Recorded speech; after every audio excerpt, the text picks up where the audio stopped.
Good evening everyone and welcome to this channel. तो आज की इस वीडियो में हम बात करेंगे Q1 FY26 के जो क्वार्टरली अपडेट्स आ रहे हैं, जो Q1 कंप्लीट हुआ उसके क्वार्टरली अपडेट जो आ रहे हैं। तो उनमें से एक स्टील सेक्टर में काम करने वाली एक छोटी कंपनी है हरिओम पाइप्स करके। तो उनके Q1 FY26 के बिजनेस अपडेट आए, नॉट की रिजल्ट्स। तो उसको समझने की कोशिश करेंगे और इसको थोड़ा सा कंपैरिजन करेंगे कि APL अपोलो ट्यूब से, जो इसका बहुत बड़ा कॉम्पिटिटर्स है, वो कैसे कर रहा है। और इस दोनों चीज़ों को, इन दोनों कंपनियों को समझने की कोशिश करेंगे इन डिटेल्स कि किस तरीके से अपडेट रहे थे। और नॉर्मली ये जो कंपनियां होती है बहुत सारी डिपेंडेंट रहती है कि स्टील की प्राइस की वॉलेटिलिटी के ऊपर। जितना स्टील का प्राइस ऊपर नीचे करेगा उतना इनके बिजनेस में मार्जिन प्रेशर आता है, क्योंकि रॉ मटेरियल स्टील होता है, आयरन होता है। तो उनके प्राइस अगर कमोडिटी साइकिल्स में ऊपर नीचे करते हैं तो मार्जिन के ऊपर प्रेशर आता है और वो स्टॉक के EPS में, प्रॉफिटेबिलिटी में बहुत ज़्यादा दिखता है। क्योंकि at the end of the any story और any stock, whether it is consumer, whether it is technology, whether it is AI, whether it is any IT infrastructure, electronics, anything, you need to see as an shareholder, we need to see the EPS growth. अगर किसी भी company में अच्छी तरीके से EPS growth आएगी तभी as a share holder हमें पैसा मिलेगा, और उसके लिए हमें सेल्स की ग्रोथ भी इंपॉर्टेंट रहती है। तो इन दोनों चीज़ों को समझेंगे हम इस वीडियो के बारे में। तो पहली तो ये चीज़ कि हरिओम पाइप्स, जिनके Q1 FY26 के अपडेट्स आए Q1 के, तो उन्होंने ऐसा कहा कि उनकी जो एक वैल्यू एडेड प्रोडक्ट लाइन है, तो बेसिकली ये लोग क्या बनाते हैं, तो MS पाइप्स हो गया, गैल्वनाइज हो गया, ये कंस्ट्रक्शन के लिए तो स्काफोल्डिंग लगते हैं वो बनाते हैं, डिफरेंट टाइप्स के MS के tubes, pipes, all the steel products. इनके कुछ 900 SKUs है स्टील प्रोडक्ट्स में, तो उसको बनाते हैं। तेलंगाना, आंध्र प्रदेश, यहाँ पर तमिलनाडु, इन सारे स्टेट में कुल मिला के 4-5 मैन्युफैक्चरिंग यूनिट हैं। बैकवर्ड इंटीग्रेशन है इनका, स्पॉन्जी आयरन से इनके MS पाइप्स और गैल्वनाइज पाइप वो बनाने का काम करते हैं। और 900 SKUs है, कुछ हज़ार के ऊपर इनके डीलर्स है, डिस्ट्रीब्यूटर्स है, जिनके थ्रू अपने माल को वो बेचते हैं। तो 1600-700 करोड़ मार्केट कैप की कंपनी है। आप अगर देखोगे इनके ROE के नंबर कुछ 11% के अराउंड है। तो वापस आते हैं कि Q1 FY26 के नंबर्स के ऊपर। तो कोई भी स्टील प्रोडक्ट्स में या कोई कंपनी है जो स्टील बनाती है, उसमें सबसे बड़ा पैरामीटर्स होता है कि उसका वॉल्यूम ग्रोथ कितना होता है। उसके वॉल्यूम ग्रोथ के साथ हमें वैल्यू ग्रोथ भी चाहिए। हालांकि वो डिफिकल्ट पार्ट है इन द बिजनेस, बट हमें वो चाहिए, क्योंकि overall sales growth value into value volume से बनती है। तो आप अगर देखोगे कि इस कंपनी ने जो नंबर्स रिपोर्ट किए हैं वो 36% की वॉल्यूम ग्रोथ रिपोर्ट की है। और उन्होंने कहा है कि ओवरऑल जो उनका सेल्स का जो वॉल्यूम है वो भी कुछ 35% से बढ़ा है। लास्ट ईयर हमें पिछले टाइम में जाना पड़ेगा कि FY25 में इस कंपनी ने क्या परफॉर्मेंस की थी। तो उनका वॉल्यूम परफॉर्मेंस जो था वो 23% की तरफ था। तो आप क्लियरली यहां पर देख सकते हो, as far as the volume numbers are concern, this company is doing well. But that is not only enough for us to make the money in this kind of companies, because अगर आप discount देके या margin को reduce करके आप कोई भी चीज़ बहुत ज़्यादा पैमाने के ऊपर बेच सकते हो, लेकिन इंपॉर्टेंट है कि आपका जो ओवरऑल सेल्स का जो फिगर है वो भी हमें बढ़ना चाहिए। तो वो तो अभी जब फाइनल रिजल्ट्स आएंगे तभी पता चलेगा, क्योंकि उतनी डिटेल्स तो, ये तो बिजनेस अपडेट है। नॉर्मली क्या होता है कि पिछले मतलब 1 जुलाई से जो 15 जुलाई तक, तो ये कंपनी अपनी बिजनेस अपडेट देती है, जैसे कितना अपना सेल्स का ग्रोथ हुआ, कितने स्टोर्स खोले ज्वेलरी के केस में, या थोड़ी बहुत इन्फॉर्मेशन देती है कि किस तरीके से हमारा पिछला क्वार्टर रहा, उसकी वो इन्फॉर्मेशन देती है। लेकिन हमें अगर डिटेल में जानना है तो we need to wait and see about the result. तो इस सारी कंपनियों में इंपॉर्टेंट चीज़ ये रहती है कि किस तरीके से उनकी टोटल सेल्स ग्रोथ रहती है।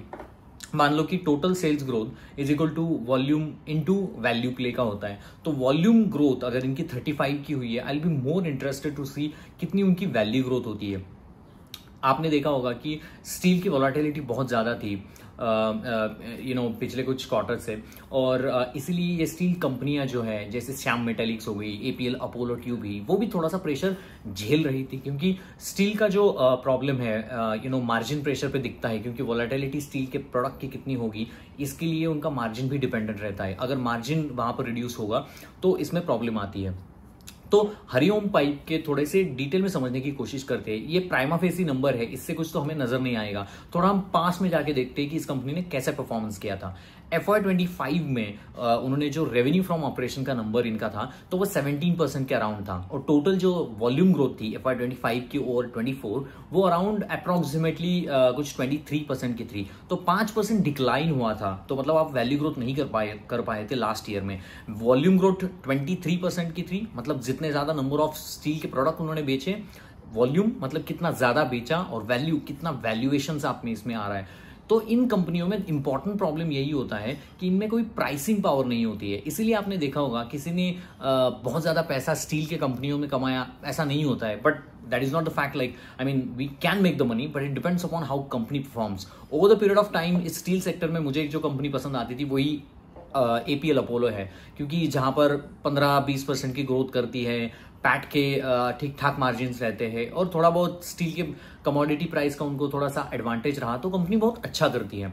तो वापस आते हैं कि हरिओम पाइप के ऊपर। तो हरिओम पाइप ये जो कंपनी है ये छोटी कंपनी है, और कंपनी बहुत सारा कैपेसिटी एक्सपांशन भी वो कर रही है तेलंगाना आंध्रा में अपने मैन्युफैक्चरिंग यूनिट में, बहुत ज़्यादा अपने मेट्रिक टन कैपेसिटीज को बढ़ा रहे हैं। और इनका कहना है कि स्पेशल वैल्यू एडेड प्रोडक्ट, इनका जो MS पाइप है, गैल्वनाइज प्रोडक्ट लाइन है, जहां पर उनका ज़्यादा फोकस है। पहले वो कुछ 92% इनके टोटल वॉल्यूम का रहता था, या अपना जो वैल्यू एडेड प्रोडक्ट, जो अभी 96% की तरफ लेके जा रहे हैं। तो मतलब वैल्यू एडेड प्रोडक्ट की तरफ उनका ज़्यादा ध्यान है, जो वैल्यू एडेड प्रोडक्ट्स नहीं है उनको थोड़ा सा कम कर रहे हैं अपने SKU से, तो इनका ये प्लान चल रहा है।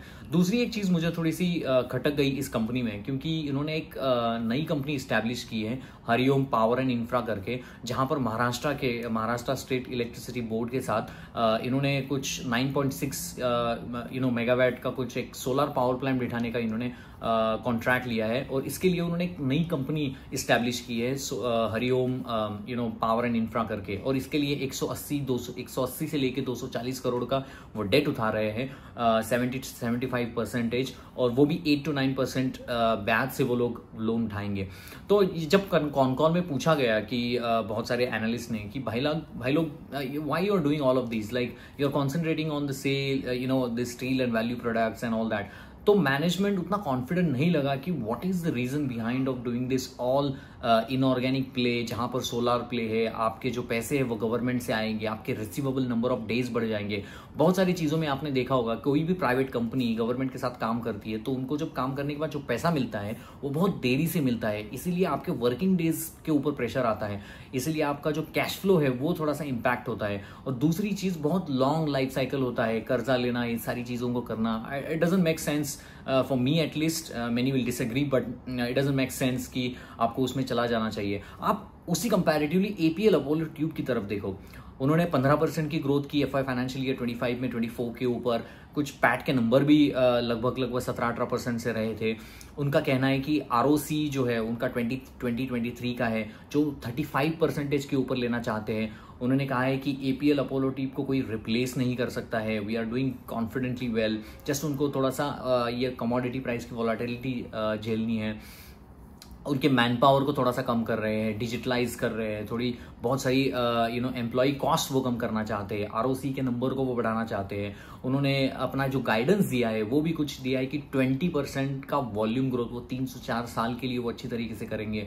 उनका कहना है कि पैट की जो ग्रोथ है वो भी 15-20% तक रहेगी 2-3 सालों में, ऐसा उनका कहना है। कैपेसिटी एडिशन भी अच्छी तरीके से कर रही है। तो मोटा मोटी अगर मैं APL अपोलो के साथ हरिओम पाइप को कंपैरेटिवली करूं तो आप देखोगे 47,000 मार्केट कैप की कंपनी है APL Apollo tube in steel making और product line, pipes and all the steel product line में बहुत तगड़ा और अच्छा परफॉर्मेंसेस करती है। तो उनके कंपैरेटिवली ये 1000 करोड़ की जो कंपनी है, कंपनी छोटी है, वॉल्यूम ग्रोथ अच्छा किया है, बट इनकम स्टेटमेंट में आई वुड लाइक टू सी कि उनके वैल्यू ग्रोथ कितनी रही, उनके मार्जिन्स कैसे रहे।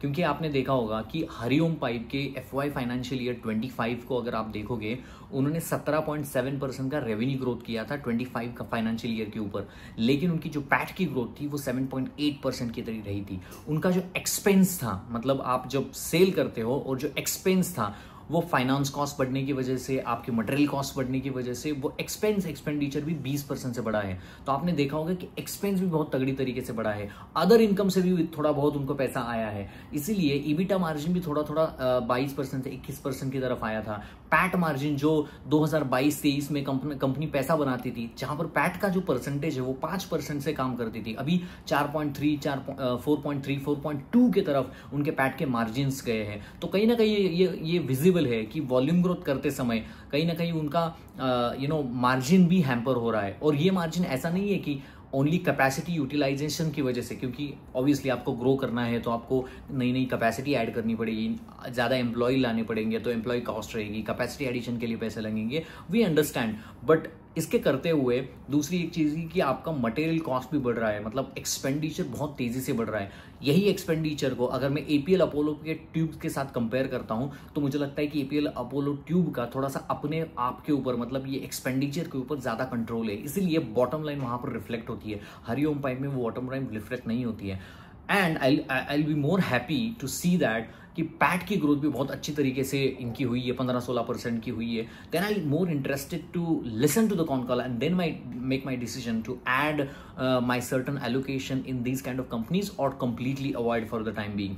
बिकॉज कंपनी छोटी होती है, कोई ट्विटर में लिख देता है कि हाँ चलो 35% की वॉल्यूम ग्रोथ हो गई, so we become more confident and okay that's the go for it, but that's not the case that how the money is been making, because without EPS growth you will not be able to see.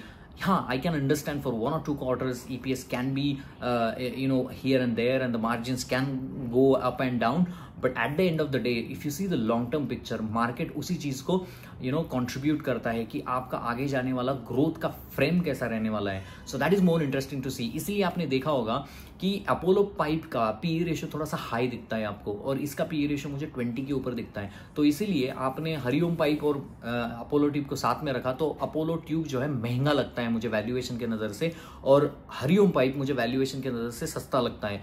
तो सस्ता लगता है, volume growth अच्छी आएगी, इसका मतलब नहीं है कि उसमें वैल्यूएशन अट्रैक्शन है।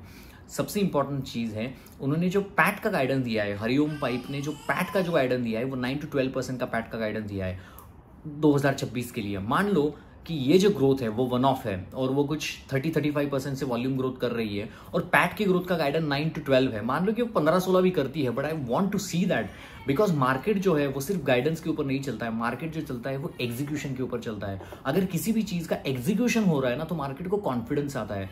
मार्केट ट्रेंड को एक वैल्यूएशन बहुत अच्छे समय से क्यों दे रहा था, क्योंकि क्वार्टर ऑन क्वार्टर के लेवल के ऊपर ट्रेंड परफॉर्म करते जा रहा था, उसमें एक परफॉर्मेंस का एडिटेड चलता जाता है। डिक्सॉन टेक्नोलॉजी बहुत अच्छी तरीके से सेल्स ग्रोथ, पैट ग्रोथ, जो कॉन कॉल में वो बोलता था वही करता था, जो बोलता था वही करता था, तो मार्केट उसको रिवॉर्ड करते चला जाता है, मार्केट उसको आगे लेके चला जाता है। अगर कोई बोलता है वो नहीं करता है तो मार्केट उसको नीचे भी लेके चला जाता है। तो आपने श्रीवरी स्पाइसेस की एक कंपनी सुनी होगी, 250-300 करोड़ की SME कंपनी है, 100% की ग्रोथ उन्होंने बोली थी कि हम करेंगे, और बाद में उन्होंने ग्रोथ की है 25% की। स्टॉक आप अगर देखो कि 205 से लेके 160-170 के लेवल में आया, उसका रीजन ही वही होता है।